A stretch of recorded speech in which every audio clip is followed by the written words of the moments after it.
Para, né, que a minha fala, pegue a sua Bíblia, não acesse a sua Bíblia. Se puder, traga a sua Bíblia para o culto, irmão. Use a sua Bíblia, por favor. Tá bom? Eu não estou dizendo para você que não é errado você não ler a Bíblia no seu telefone, né, no seu smartphone, no tablet. Eu uso o tablet porque eu tenho problema de vista. E aí preciso dele. É ferramenta de trabalho. Mas, assim, dificilmente eu vou usar o equipamento eletrônico. Eu quero ler no papel. Eu acho lindo a gente usar a palavra de Deus no papel, no papiro, no papel. Abra sua Bíblia comigo no livro de 1 Reis, capítulo 18. Eu tenho uma palavra para ministrar para o seu coração nessa noite. Eu espero que essa palavra possa abençoar você. 1 Reis, capítulo 18.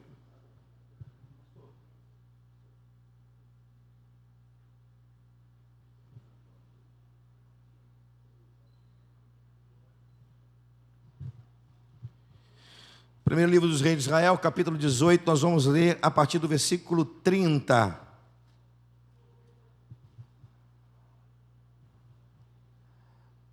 Primeiro livro dos Reis de Israel, capítulo 18. Vamos ler a partir do versículo 30.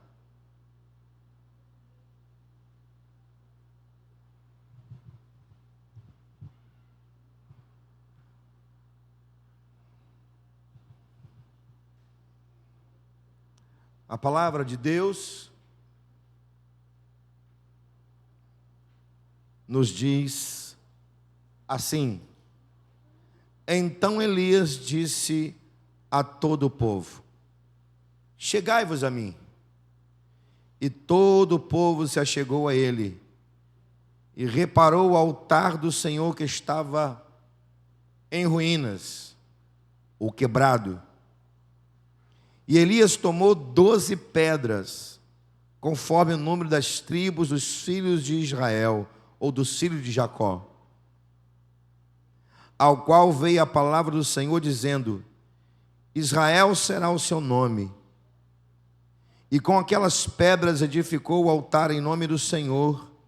Depois fez um rego em redor do altar, segundo a largura das duas medidas de semente.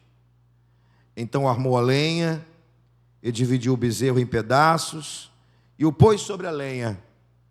E disse: Enchei de água 4 cântaros e derramai-o sobre o holocausto, sobre a lenha. E disse: Fazei a segunda vez. E fizeram a segunda vez. Disse mais: Fazei-o a terceira vez. E fizeram a terceira vez, de maneira que a água corria ao redor do altar, e ainda o rego encheu de água. Sucedeu, pois, que ofereceu-se oferta de manjares. O profeta Elias chegou-se e disse: Ó Senhor Deus de Abraão, de Isaque, de Jacó, manifeste hoje que tu és Deus em Israel, e que eu sou teu servo, e que conforme a tua palavra fiz todas essas coisas. Responde-me, Senhor, responde-me, para que este povo conheça que o Senhor és Deus, e que tu fizeste tomar o seu coração para trás. Então caiu o fogo do Senhor, consumiu o holocausto, e a lenha, e as pedras, e o pó, e ainda lambeu a água que estava ao rego. Vamos orar? Eu preciso orar? Eu te convido a orar comigo mais uma vez. Pai, aqui se encontra mais uma porção da tua palavra diante dos nossos olhos. Mas nós estamos diante dos teus olhos. Então, por favor, Senhor, use dos teus olhos cheios de graça e ministra aos nossos corações nessa noite, no nome de Jesus. Amém e amém. Diga comigo: altar, o segredo do crente. Você vai melhorar isso, eu tenho certeza. Diga mais uma vez: altar, o segredo do crente. Agora só você. 1, 2, 3. Amém. Segredo do crente mesmo, você vai ver durante esta mensagem. Irmãos, o capítulo 18 do primeiro livro dos reis de Israel é um tempo muito difícil para a nação. Nesse tempo, nesse período, a nação de Israel estava dividida, estava em ruínas. É notório,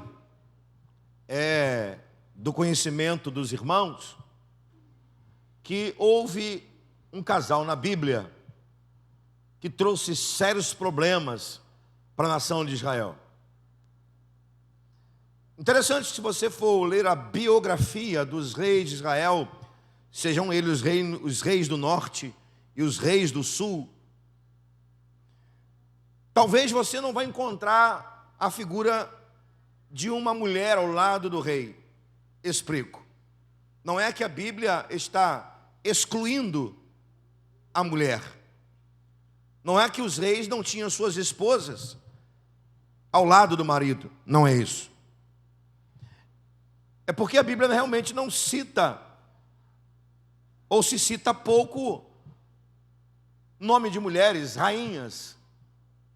Mas, nesse contexto, o nome de uma rainha é citado muitas vezes. O nome dela é Jezabel. Jezabel, ela é sacerdotisa de Astarote. Ela é mulher de Acabe. Ela é sacerdotisa de Baal, que, segundo os fenícios, era o Senhor, com letra minúscula, evidentemente. Era o Deus da fertilidade. E esse Deus da fertilidade, segundo os fenícios, ele era responsável pela fertilidade desde a terra até a fertilidade das mulheres. Baal significa, o nome Baal tem um significado Senhor. Mas olha bem, o culto a Baal era regrado de orgias, de idolatria. E quando você ler o texto, logo no início do capítulo 18, você vai ver que aparece um homem chamado Elias no cenário. Depois você lê em casa, com calma, não sei onde você está lendo na sua devocional. Eu estou em Lucas, mas eu não sei em que livro você está. Mas não tem problema não. Se você já fez sua devocional hoje, a de hoje, na devocional sua de amanhã, separa um tempinho. Não sei se você está no Antigo, no Novo Testamento, mas separa aí 5 minutos e leia o início do capítulo 18, do texto que nós lemos, só para você reparar como que Elias surge no cenário de Israel. Elias vai surgir de uma forma assim, interessante. Elias vai surgir de uma forma repentina, abrupta, rápida. E pouco se fala o início do livro de Elias, apenas a sua geografia, a sua origem geográfica de Tisbe. Não vamos entrar nesse detalhe. Então veja bem, naquele tempo, como nos tempos de hoje, era comum dos pais colocar o nome do filho segundo a moda. Então vamos tentar assim imaginar. Vamos colocar assim um nome na nossa cabeça fictício. Vou colocar um nome hebreu, só para a gente entender de forma didática o que eu vou falar. Digamos que uma mãe, um pai escolheu o nome do filho de Josué. Mas esse Josué é acompanhado de Josué Baal. Digamos que alguém escolheu o nome do filho de Caleb, Caleb Baal. Porque Baal estava na moda.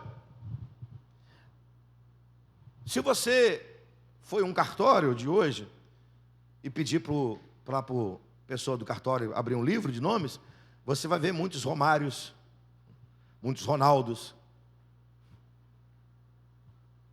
Por quê? Porque em algum momento da história, o Romário foi alguém que influenciou o Ronaldo. Nesse tempo não era diferente.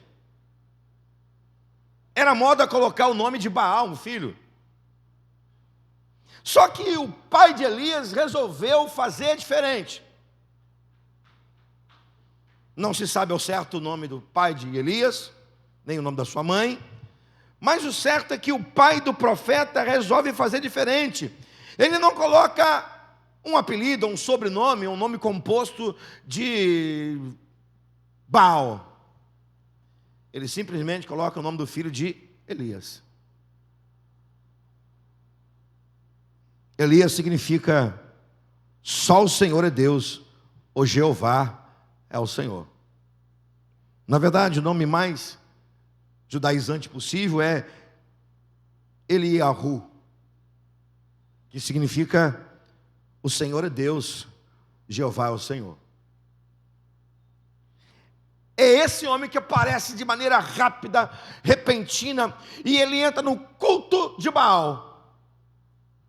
Pode imaginar comigo Jezabel e Acabe em um culto a Baal, um culto carnal, idólatra, profano. E aí entra Elias na sala do trono, cheio de autoridade, cheio da unção, e ele acaba com a festa, literalmente. Ele põe o dedo em riste na cara de de Acabe. E ele libera umas palavras assim, proféticas, carregadas de autoridade. Eu vou citar uma só por causa do nosso tempo. Ele entra e diz: a partir de agora, segundo as minhas palavras, não chove durante 3 anos e meio. Acho interessante ele usar o pronome possessivo, minhas palavras. Todas as vezes que eu leio essa frase de Elias, não sei porquê, eu vou fazer assim, eu faço um link com Jesus em Mateus 16. Todas as vezes que eu leio essa frase, ou eu ouço essa frase, assim, é automático, irmãos. É só eu ouvir uma pregação, uma música, ou ler o texto, a palavra, segundo as minhas palavras, a partir de hoje não chove durante 3 anos e meio. A minha mente se remete automaticamente para Mateus 16. E o que diz Mateus 16? Jesus fala: o que ligar na terra terá sido ligado no céu, o que desligar na terra terá sido desligado no céu. Ou seja, se Elias disse, segundo as minhas palavras, não chove na terra, Deus do céu fala o seguinte: se ele falou na terra, eu fecho aqui. É assim que Elias aparece. Esse casamento entre Acabe, rei de Israel, e Jezabel, uma fenícia, foi uma aliança terrível. E a gente precisa tomar cuidado com as nossas alianças, ou com quem a gente faz aliança. Dependendo da aliança que a gente faz, elas podem ser, ou ela pode ser um laço do diabo na nossa vida. Pois bem, esse casamento trouxe assim consequências terríveis, social, econômica, política, financeira. Sobretudo, o pior problema que aconteceu com o casamento de Acabe com Jezabel, sabe qual foi? O que acontece pior na vida de alguém quando esse alguém, esse crente, estou falando de crente, quando um crente, ele se envolve com o mundo, ele se envolve com alianças diabólicas. O que, pastor? Afastamento de Deus. Quando as crises culminam no pior da realidade, que é o afastamento de Deus, é nessa hora que tem que aparecer alguém para trazer de volta para o altar. Todo altar fica entre as investidas infernais e uma resposta divina. Posso repetir? Todo altar fica entre as investidas infernais e uma resposta divina. Se você não entender o que significa altar, as investidas do diabo tornarão frequentes em sua vida. E é possível que alguma área da sua vida seja afetada. Não vou levar muito tempo, mas ainda é pouco tempo para a gente entender, segundo o texto, o que é o altar. Mas tempo suficiente para te falar que a sua vida precisa ser vida de altar. Porque se a sua vida não for vida de altar, alguma área da sua vida será afetada.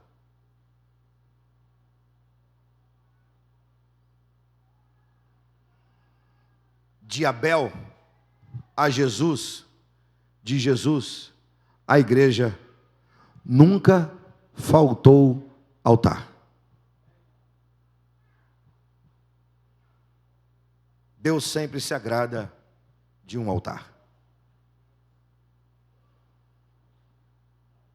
Preste atenção.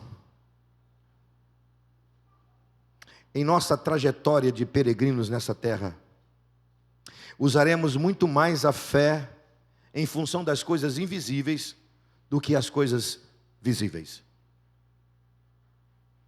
Em nossa trajetória de vida, nós vamos usar a fé muito mais do que das coisas espirituais invisíveis do que as coisas visíveis. Por que eu estou dizendo isso a você? Porque eu preciso definir com você o que é altar, para a gente entrar no texto. Eu poderia definir com você, ou ter algumas vertentes de definição do que significa altar, ou vida no altar. Eu poderia ter uma definição acessada no Google, mas eu prefiro olhar para a linha bíblica de Abel aos nossos dias e entender com você o significado do que é altar. Altar é fé, é uma fé cheia de devoção. Sendo assim, querido irmão, querida irmã, na sua vida, você vai lidar muito mais com as coisas invisíveis do que com as coisas visíveis. Só que para isso, você precisa ter vida no altar. E vida no altar significa dizer uma vida de uma fé cheia de devoção. Amém? Deixa eu pegar um pouco da palavra que eu preguei domingo sobre fé. Fala aí sobre fé. Porque para nós fé tem que ser isso. Fé que agrada a Deus, e a Bíblia diz que sem fé é impossível agradar a Deus. Fé que agrada a Deus é a fé que nós usamos para salvação. E que hoje nós desenvolvemos essa fé na nossa vida, na vida do outro. E é a fé que nos torna semelhante a Jesus. Isso é fé. Não significa dizer que você não vai aplicar sua fé para você ter as coisas visíveis. Eu sempre uso essa frase, né? Aquilo que os seus olhos veem é que a sua mão pega. Porque a gente vive de fé para tudo. Até mesmo para resolver um problema, ou saldar uma dívida, um boleto que a gente tem que pagar. Na semana que vem a gente não tem um tostão furado. A gente vai fazer o quê? Usar fé. Mas a nossa fé, meus irmãos, ela não pode só ser em função disso. Porque se a nossa fé, ou se você usar a sua fé para alcançar somente o que os seus olhos querem ver, o que as mãos suas podem pegar, eu fico com aquilo que Paulo diz em 1 Coríntios 15, 19. Se esperamos em Cristo somente nessa vida, somos os mais miseráveis de todos os homens.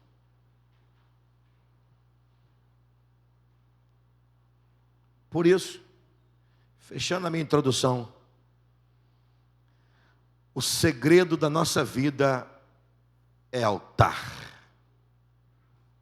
Porque é no altar que desenvolvemos a nossa fé. Vou repetir. O segredo da nossa vida está no altar. Porque é no altar que desenvolvemos a nossa fé. E sem ela é impossível agradar a Deus. Pensei que você ia dizer amém. Qual a relação de Elias em seus dias com o altar? O que ele representa para nós em nossos dias? Quero fazer esse link com você. Qual a relação de Elias com o altar dos seus dias? O texto que lemos. E o que isso representa para nós, igreja, em nossos dias? Então preste atenção. Vou tentar correr. Para Elias, altar foi lugar de restaurar o que estava em ruínas. Para Elias, em seus dias, nesse momento crítico da nação de Israel, dentre muitos, para Elias, altar foi lugar de restaurar o que estava em ruínas. É o versículo 3. E nesse versículo 3 nós vamos ver duas palavras de Elias, que nós precisamos prestar atenção muito nessas duas palavras. Vou voltar ao versículo 3, que aí a gente tira do versículo essas duas palavras. Versículo 3.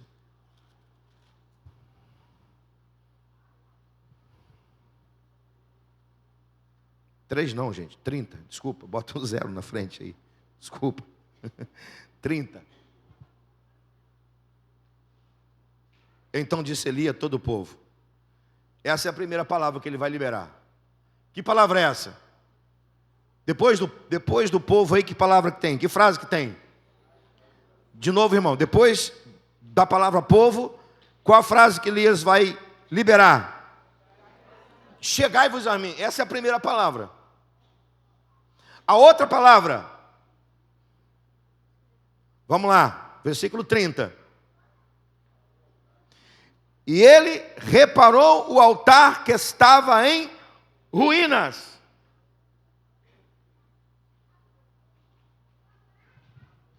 Vamos ficar com essas duas palavras, dentre outras. A primeira é, chegai-vos a mim. Preste atenção, porque Elias está aqui sendo profeta de restauração, profeta de conserto. Mas a primeira coisa que ele está dizendo é, chegai-vos a mim. Ou seja, Elias está fazendo uma convocação ao povo. Por quê? Porque o povo estava afastado de Deus.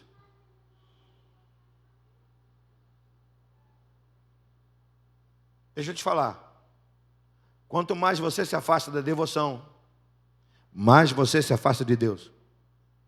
Quanto mais você se afasta de uma vida de altar, mais você se afasta de Deus. Quanto mais você se aproxima do mundo, mais você se afasta de Deus. Aí é preciso de vez em quando a gente ouvir a voz do Espírito. chega para cá. Chega para perto. Porque na verdade Elias naquele tempo representava Deus. Você sabe bem que o sacerdote representava o povo perante Deus. E o profeta representava Deus perante o povo. Então quando Elias está dizendo, chegai-vos a mim, era Deus quem estava falando.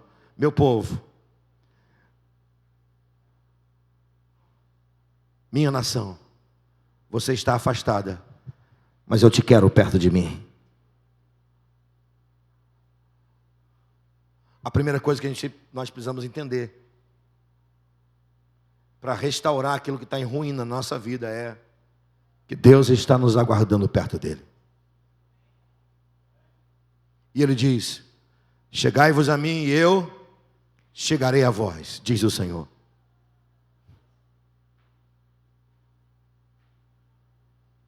A segunda palavra que Elias vai liberar aqui, que eu quero ficar com você, no versículo 30 é: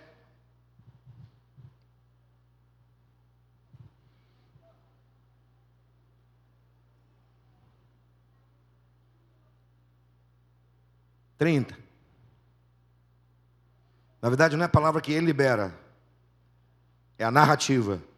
E reparou o altar que estava quebrado.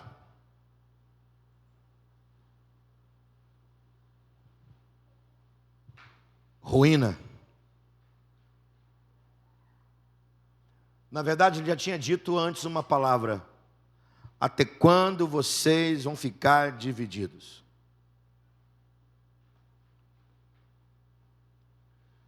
Até quando vocês vão ter dois pensamentos? O altar está em ruína. Se o altar está em ruína, significa dizer que nada que Deus quer fazer vai fluir. Vaso rachado não segura o azeite. Vou repetir. Vaso rachado não segura o azeite. Tudo que está em ruína está onde? No chão. Tudo que é ruína está fora do lugar. Na verdade, o que Elias está dizendo aqui é: vocês estão fora do lugar. Vocês têm vivido de maneira dúbia. Então, se há ruínas, se está quebrado, precisa de conserto. Então, na verdade, Elias está dizendo assim: vocês precisam chegar para mim, chegar para Deus, porque Deus vai consertar vocês. Vamos ficar com essa primeira ideia de Elias e trazer para os nossos dias. Porque aqui nesse lugar, nesse recinto, nesse lugar bonito, isso inclui a mim, primeiro a mim, e depois a todos aqui nesse lugar. Ninguém que está aqui é santo, totalmente. A gente precisa todos os dias buscar a misericórdia de Deus, porque senão a gente fica em ruína todo dia. Por que você acha, meu irmão, que a misericórdia do Senhor se renova todos os dias? Se a misericórdia do Senhor se renova todos os dias, significa dizer que todos os dias nós precisamos dela.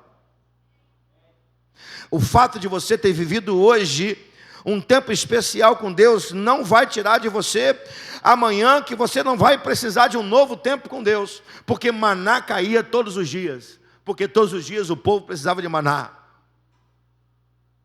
O pão da vida precisa ser experimentado todos os dias, porque todos os dias a nossa vida pode entrar em ruína.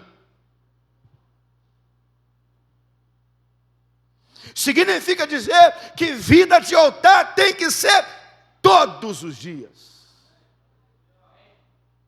Todos os dias eu preciso me oferecer, eu preciso ter fé e acreditar que Deus está me olhando, me vendo, cuidando de mim, esperando o melhor de mim. esperando que a minha vida seja de fato uma oferta viva no altar dele, na presença dele. Então se faz necessário todos os dias termos vida de altar. Ah, pastor, meu tempo com Deus hoje foi maravilhoso. Eu fechei a porta do meu quarto, Deus falou comigo em secreto. Então amanhã eu vou acordar, não vou precisar fechar o quarto de novo, porque ontem Deus falou comigo, porque hoje Deus falou comigo. Não, meu irmão, amanhã você vai precisar fechar a porta do seu quarto mais uma vez, de novo, porque amanhã você vai continuar sendo pecador. Amanhã nós vamos continuar sendo pecadores, e amanhã a minha vida, a sua vida pode entrar em ruínas. Amanhã você vai precisar se achegar a Deus.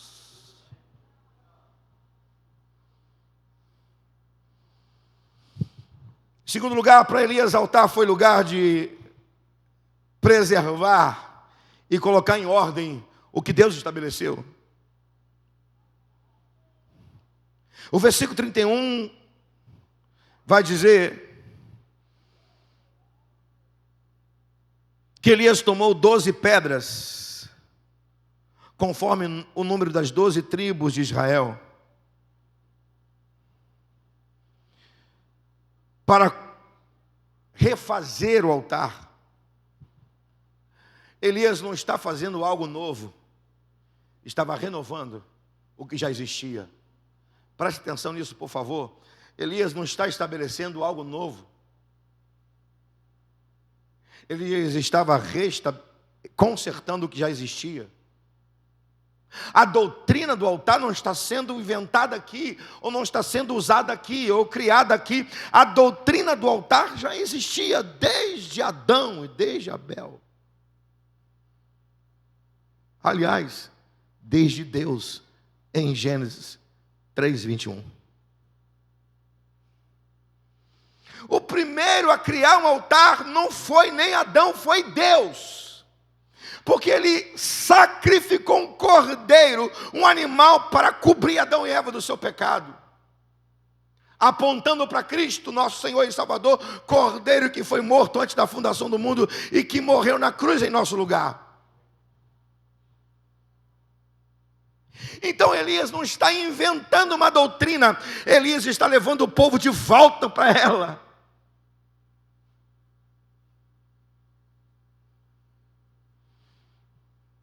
O dia que a igreja se preocupar em inventar coisas para tentar agradar a Deus, essa igreja se afastou das verdades, que é a palavra. A igreja não vive de invenções. A igreja sobrevive de princípios e valores da palavra. A igreja sobrevive de Cristo. Porque a igreja está firmada em Cristo. Então preste atenção, embora política e socialmente divididas, estava a sociedade de Israel, as tribos, na mente de Deus, eles continuavam sendo um povo, porque só tinha um governo. O que Elias está fazendo é, com as 12 pedras, dizer assim: Deus falando, eu só tenho um governo, eu só tenho um povo. Quando Deus separa as tribos, ou melhor, quando Deus permite a separação das tribos, não é para dividir o povo, é para mostrar o valor da individualidade.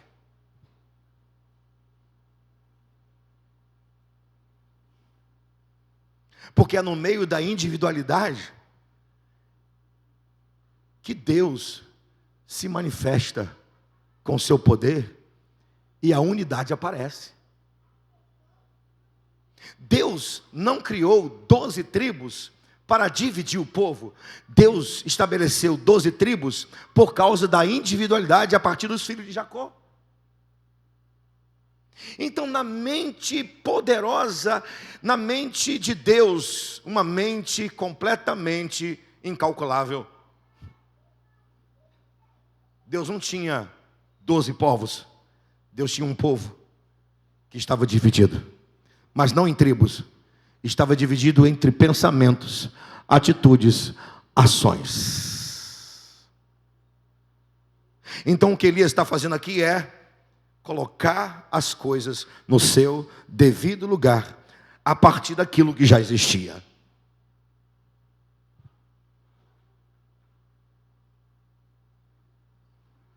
Está pronto, irmão? Está pronto. Já existe desde a eternidade um plano para a sua vida, um governo para você. Sabe qual é o nosso problema? O nosso problema é que a gente quer fugir daquilo que já está pronto. O nosso problema é que a gente quer se afastar daquilo que já está pronto, dado por Deus em eternidade e manifestado na pessoa de Jesus Cristo. E consolidado na sua palavra. Está pronto, está tudo pronto. O que nós precisamos é simplesmente nós consertarmos aquilo que já está pronto. O que é vida no altar? Vida no altar é sempre colocar no lugar aquilo que Deus já fez, já criou, já estabeleceu.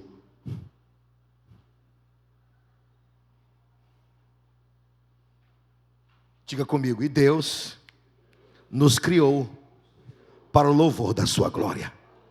Aleluia. Assim como Elias pegou as pedras e as colocou em ordem, o Espírito Santo tomará todas as áreas da nossa vida para que o governo dele seja estabelecido. Para isso acontecer, as coisas da nossa vida precisam também estar em ordem, porque Deus é um Deus de ordem, de governo, de organização. Deus não é Deus de coisas fora do lugar. Deus nunca foi um Deus desorganizado.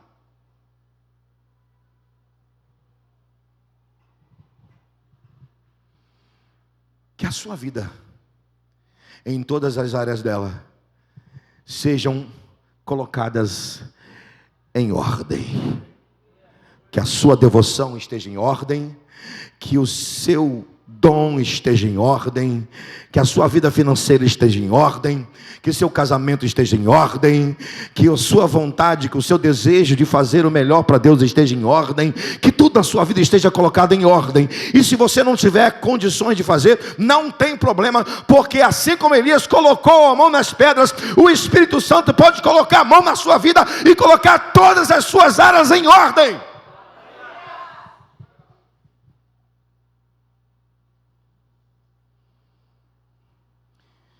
Para Elias, altar foi lugar de derramar e ofertar.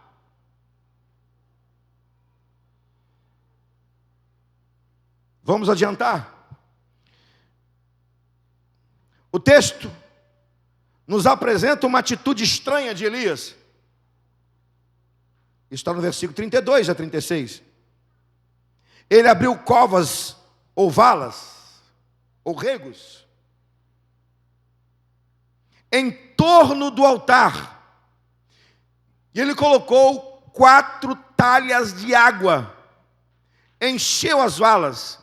Interessante, que ele fez isso a partir do altar. Vou tentar desenhar, não sei como, não tem como colocar aqui, não para poder desenhar para você, mas tenta imaginar aí como é que era, como é que Elias fez aqui esse altar. Ele levantou as pedras, foi um altar comum, um altar de pedra, para se colocar a oferta por cima.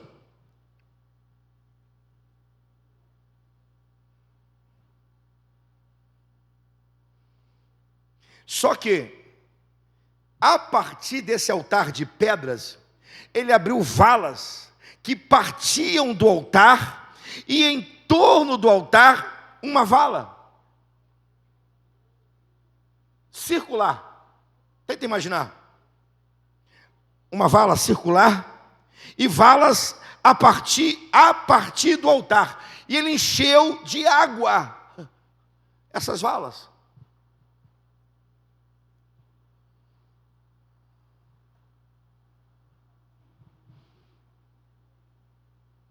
Tudo a partir do altar. Parece ser esquisito, mas não é. Porque para Elias e para nós, tudo acontece a partir do altar. Pois bem, a nossa vida não é como valas, mas a nossa vida é como uma fonte. E Jesus disse que do nosso interior tem que fluir rios de água viva. E só vai fluir rios de água viva na nossa vida a partir de uma vida. Você não entendeu, irmão, eu vou repetir. O Espírito Santo só vai encher a sua vida e você só vai fluir a partir de uma vida no altar.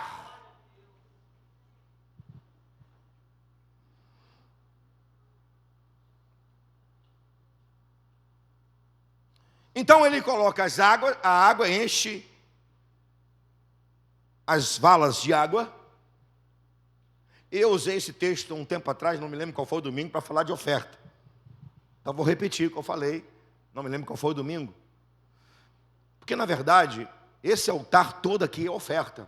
Então tinha oferta nas valas, e a oferta era água. E lógico, tinha oferta sobre o altar. Oferta de manjares, oferta de sacrifício.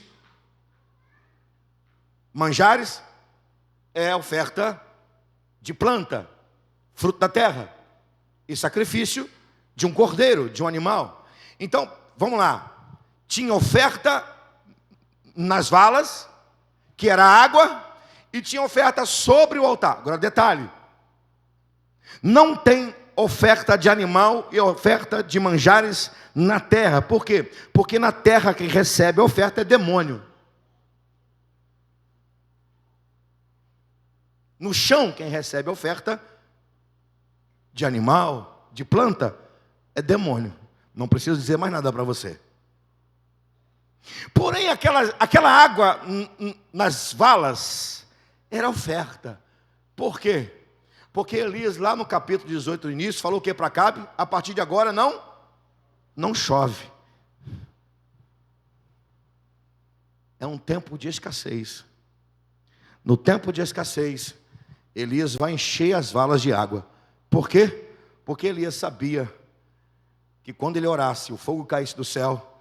Quando o fogo é mais forte do que a água, o que acontece com a água? Ela evapora. Se ela evapora, aquele vapor sobe para Deus. E é para Deus a oferta por uma abundante chuva que estava vindo. Amém? Então, o que é para Elias altar? Altar é lugar de oferta que sobe para Deus. Sua vida no altar, sua vida de altar é vida que sobe para Deus, que agrada a Deus. Quando você tem vida de altar, a sua vida agrada a Deus. Está na hora da igreja fazer valas. Como assim, pastor? Vou precisar de uma enxada, de um enxadão? Não.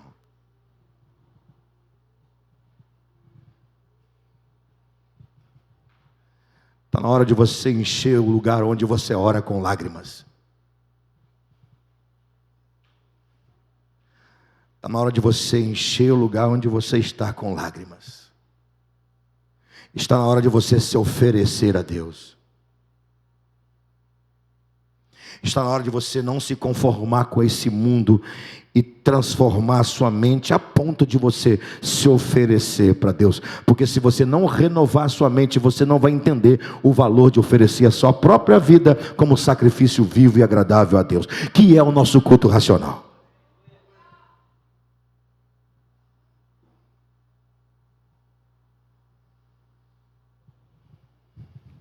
Isso em tempo de escassez.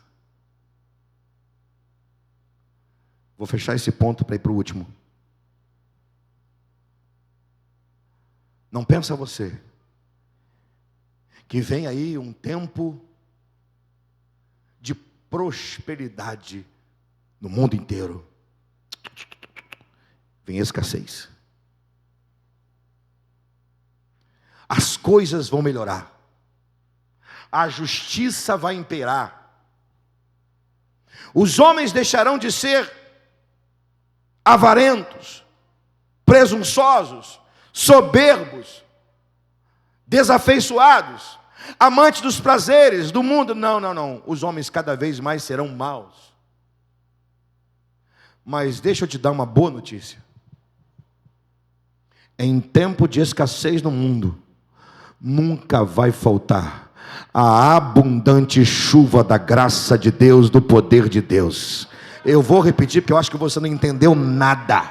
Mesmo em tempo de escassez no mundo, mesmo em tempo de escassez de amor, de justiça no mundo, em tempo de escassez de misericórdia nas pessoas, não vai faltar para a igreja, não vai faltar para o povo de Deus a abundante chuva da graça, a abundante chuva do poder de Deus. Não vai faltar, irmão. Mas você precisa ter vida. Voltar. Para Elias, altar foi lugar de romper os desafios espirituais, para Deus se manifestar em poder. Para Elias, altar foi lugar de romper os desafios espirituais, para Deus se manifestar em poder.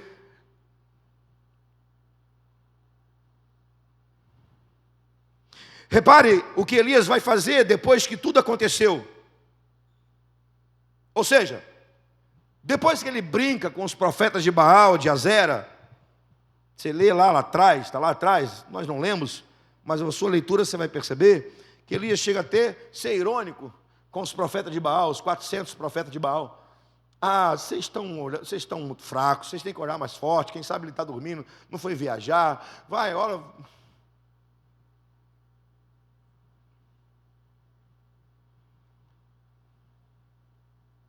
Você sabe qual foi o máximo dos profetas de Baal, no Monte Carmelo, para chamar a atenção de Baal? Se cortaram, para que o sangue pudesse cair na terra. Quem sabe assim, Baal ia receber o sacrifício e ia responder com fogo. Mas nada aconteceu.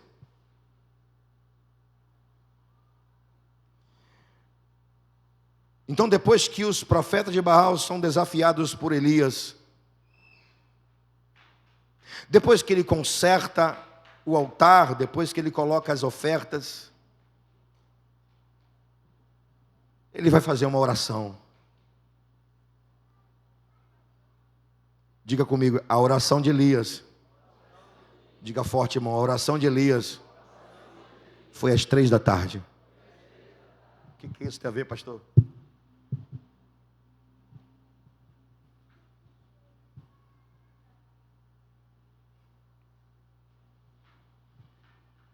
Você sabe qual foi a oração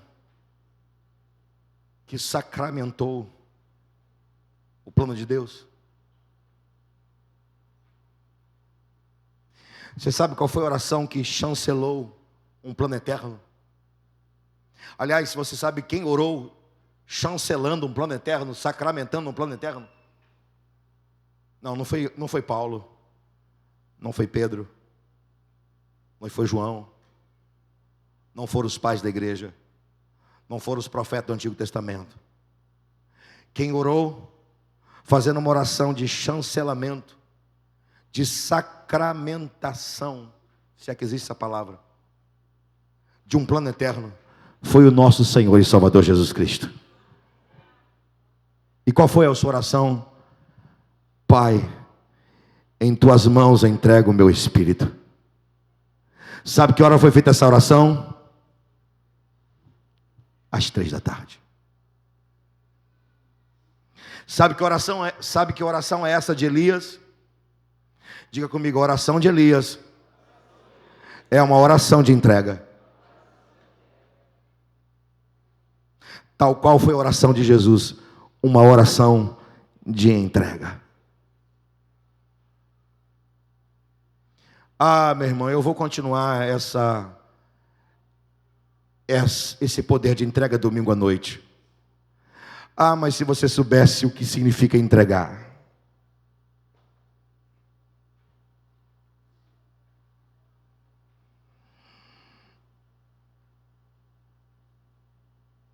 A oração de Elias não foi uma oração qualquer.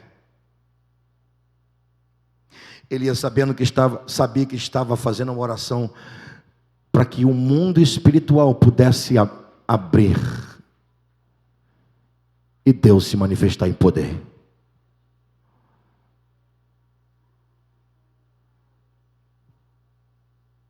Nosso maior desafio como igreja é entender que a nossa fé é capaz de romper as regiões celestiais.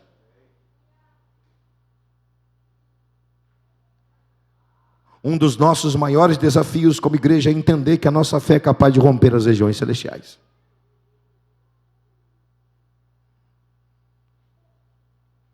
Tudo que nos cerca está ligado com o mundo espiritual. E o mundo espiritual nós não vemos. E a pergunta que eu faço: onde estão os homens e as mulheres de fé, de vida no altar, que são capazes de fazer uma oração de entrega e o mundo espiritual se rasgar e Deus se manifestar em poder? Onde estão esses homens? Onde estão as mulheres desse tempo?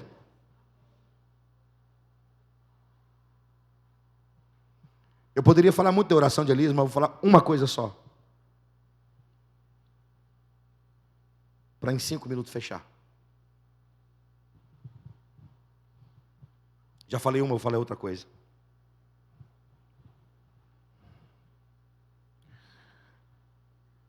Se você está lembrado do início da mensagem, eu falei que o nome de Elias significa só o Senhor é Deus.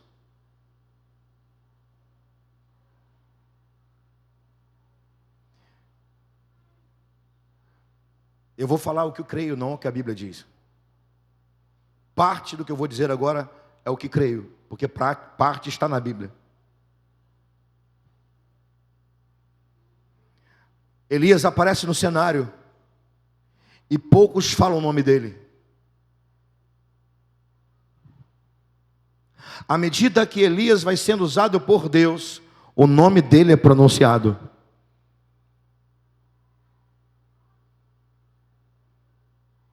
O que significa isso? À medida que Deus vai agindo através da vida de Elias, as pessoas pronunciavam o nome de Elias. E Elias significa só o Senhor é Deus. Então, Elias entrou no palácio. Quem que entrou? Elias. Quem entrou? Só o Senhor é Deus. Elias disse que não vai chover por 3 anos e meio. Então, quem é que disse que não vai chover durante 3 anos e meio? Só o Senhor é Deus. Elias orou e caiu fogo do céu em 2 grupos de soldados. 2 grupos de soldados foram dizer a Elias: Elias, o rei está chamando você à sua presença. Homem de Deus, o Senhor, o rei está chamando a sua presença. Se eu sou o homem de Deus, cai fogo do céu e consome vocês. Cai o fogo do céu. Só o Senhor é Deus.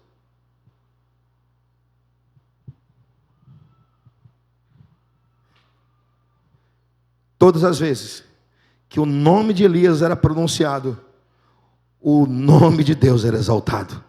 À medida que as coisas aconteciam, Deus ia sendo exaltado. Meu irmão, à medida que as coisas vão acontecendo na tua vida, à medida que Deus vai te usando, o nome de Deus é exaltado.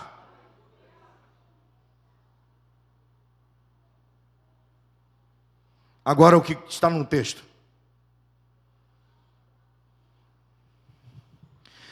Quando cai fogo do céu, o fogo consome todo o altar.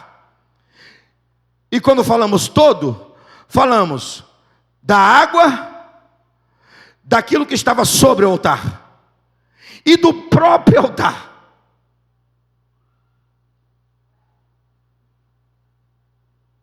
Qual foi a reação do povo? O que o povo disse? Só o Senhor é Deus. O que o povo estava dizendo? Elias, Elias, Elias, Elias. E na verdade, o povo não estava invocando o nome de Elias. O povo estava dizendo: só o Senhor é Deus, só o Senhor é Deus, só o Senhor é Deus. Deu para entender, irmão? Quando a sua vida é vida de altar, Deus se manifesta com poder. Mas Deus só vai manifestar com poder quando a sua vida estiver no altar. Concluo de maneira rápida. Elias tinha algumas virtudes e atitudes que Deus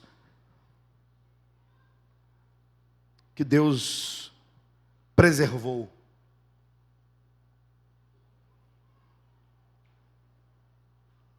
Mas Elias foi um homem que, mesmo vivendo toda essa experiência, foi para a caverna. Vou adiantar, não vou ler a história.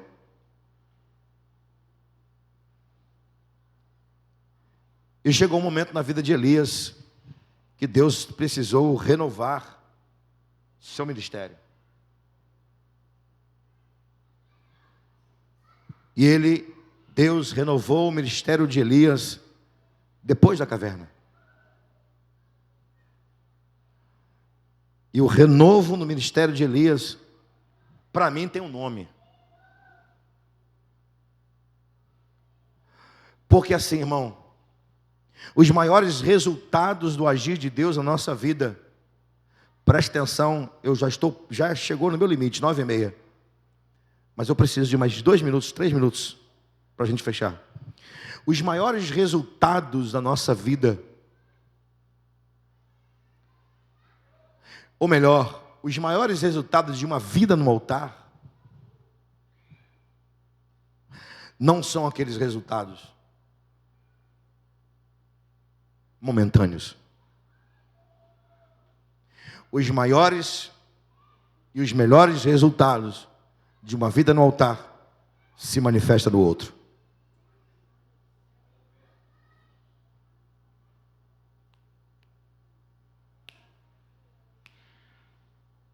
Vou repetir. Os melhores e maiores resultados da nossa vida, de uma vida no altar, não são resultados passageiros. Por quê?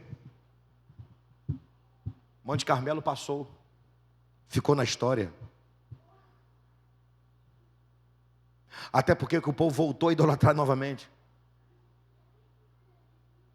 Pastor, onde só quer chegar? Os maiores e melhores resultados de uma vida no altar se manifestam no outro. Porque o melhor momento de Elias não foi no Monte Carmelo. O melhor momento na vida de Elias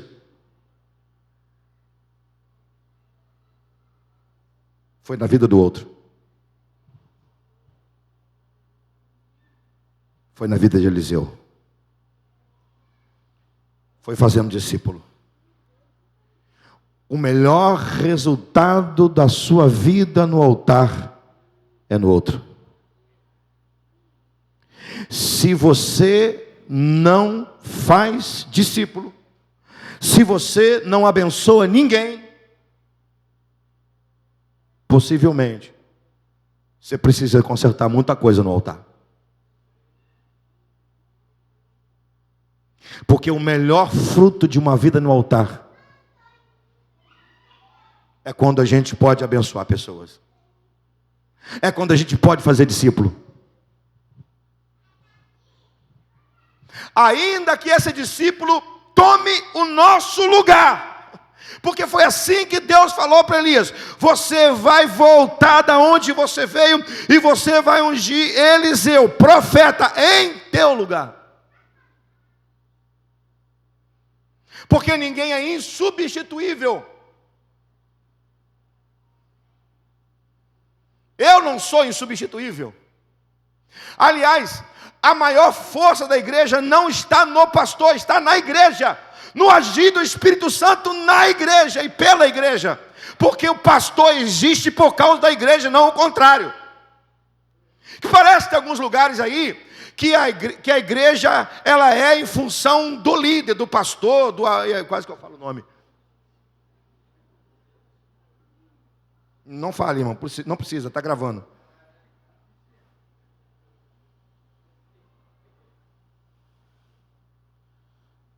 E onde fica o discipulado?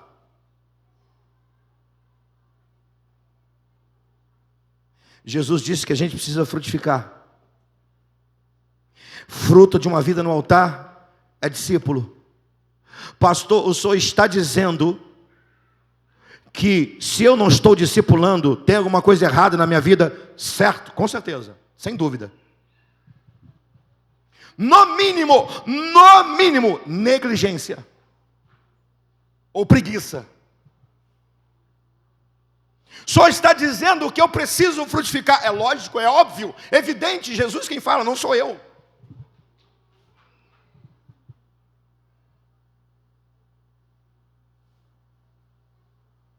Por isso que o segredo para você fazer discípulo é uma vida. Não, gente, eu vou pregar tudo de novo. Por isso que para você obedecer Jesus e fazer a obra, você precisa ter vida. Deus te abençoe. Fique em pé.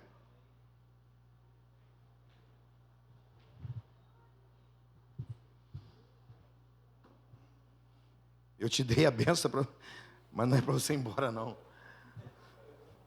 É para você receber a palavra e ruminar a palavra. Domingo à noite eu vou continuar. Domingo à noite eu vou falar sobre o poder de uma entrega. Domingo à noite.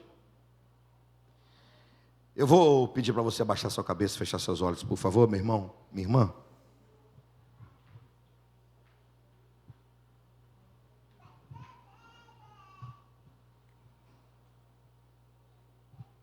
Eu quero orar por você.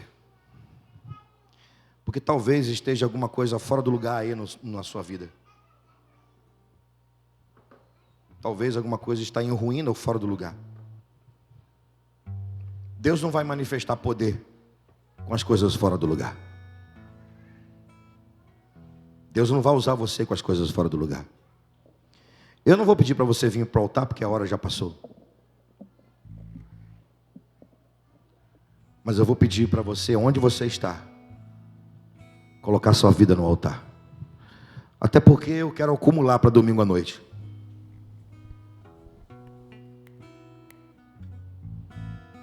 Mas você pode fazer isso agora.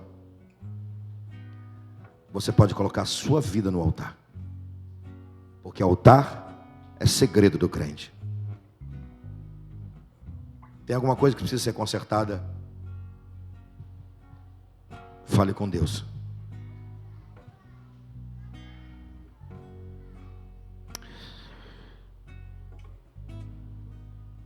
Vamos orar? A gente canta depois. Levante umas suas mãos aos céus, por favor. Vamos falar com o Senhor.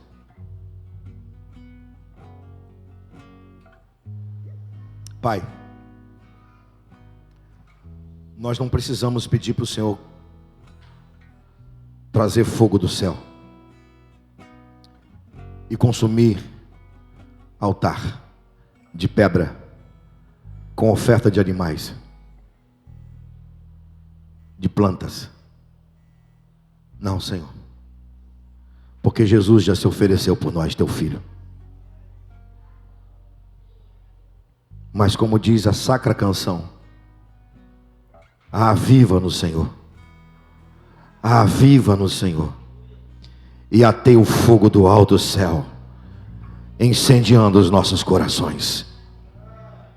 Ateia fogo do alto céu, incendeia os nossos corações. Incendeia, Senhor. Consome aquilo que está errado. Conserta aquilo que está quebrado. Se tem alguma coisa que precisa ser consertada aqui hoje, põe a tua mão, Senhor. Põe a tua mão, mão de oleiro, mão de criação, mão de poder. Conserte, restaura, Senhor, porque queremos sim oferecer a nossa vida como sacrifício vivo, santo e agradável ao Senhor. Assim nós oferecemos nossas vidas no teu altar, no nome de Jesus. Amém e amém.